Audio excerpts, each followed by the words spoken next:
Mabisang hapunan ang banat ko ngayong gabi mga tol. At nagluto ako ng chow pan fried rice, fried chicken with mayo garlic sauce at pork and shrimp siomai na may homemade na crispy chili garlic oil. At yan na nga mga tol, tapos na tayo magluto ng mabisang hapunan natin. So paano? Tara! Bakbakan na natin to. Yon mga tol, ngayong gabi ito yung nagawa kong mabisang hapunan. Gumawa tayo ng yang chow fried rice. Tapos ito yung ating chicken na may mayo garlic sauce. Tapos ito naman yung ating pork and shrimp siomai na may crispy chili garlic. Talaga naman, food trip to mga boss. Wala na natin.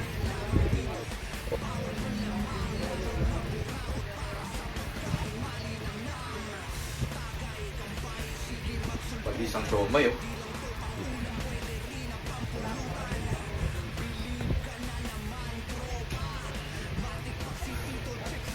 Yan oh.